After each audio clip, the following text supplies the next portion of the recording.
Hello, ladies and gentlemen. Here I am again with some eye opening truths. I want to thank you for stopping here just for this moment. You know, in order to do something good or to accomplish something good, you have to be honest and you have to be truthful and loving. I think about how some people act when they are adults. They act like nothing they do is wrong. They act like they are superior. And where does that come from? That comes from early teaching. I was thinking about children. You know, for some strange reason today, they have this idea that if children do something, and if it's bad or not the positive thing, don't chastise them so much. Just trying to be nice to them, kind. Praise the things that they do, regardless of the outcome, so that they will be able to fight this negativeness that comes out of negativity. Well, that has its own faults, ladies and gentlemen. It has its own failures because now the child comes up thinking that if he can keep people from crossing the border into a country that's supposed to be open to them, that's okay. Or that if he tells you a lie, it's just an alternative truth. So we have to be careful. We have to be honest with ourselves because that stuff that is not right, it comes back to haunt us. And we sometimes still don't get the message. We think about the statement, let's make America great again. Now, let me ask you, do you think America has ever been great? Well, I can think of one time they probably felt great, and that was when the people got together and broke themselves away from the bondage of the mother country. When they could say, thank God Almighty, we're free, free at last. I believe they felt that they were great. They had overcome something that was too much for them to bear.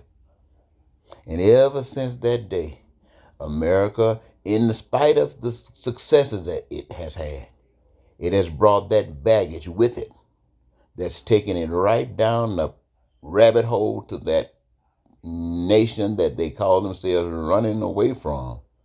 They built it right here on a land that they called the free world.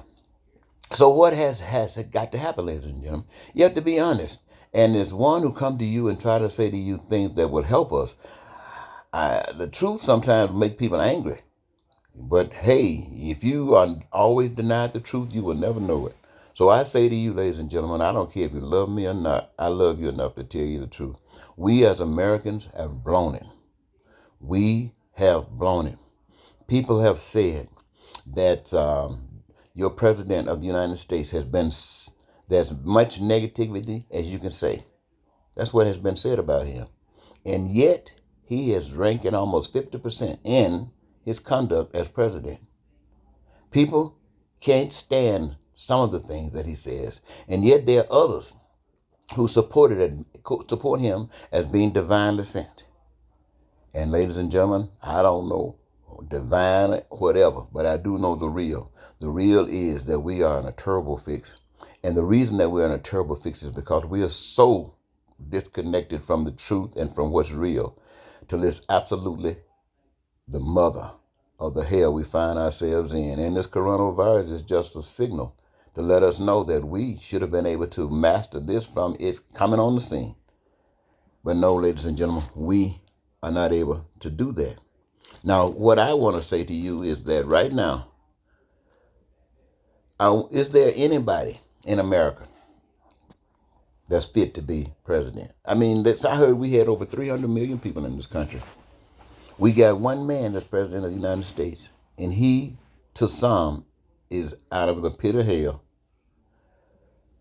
And then you got one that's competing against him for the next presidency, who brings nothing to the table except a reminder that we are not as bad as what you got. And you, the American people, you didn't choose who was going to be up front at first. And you're not really choosing who's going up front right now. You're just responding to what you're supposed to be responding to. And the outcome is something that you are going to have to suffer with, at least for the next 4 years. Or, it might not make it 4 years. We can't overcome this virus. We don't know what's waiting around the corner. So we have something to deal with. But can we deal with it? Not with the mindset that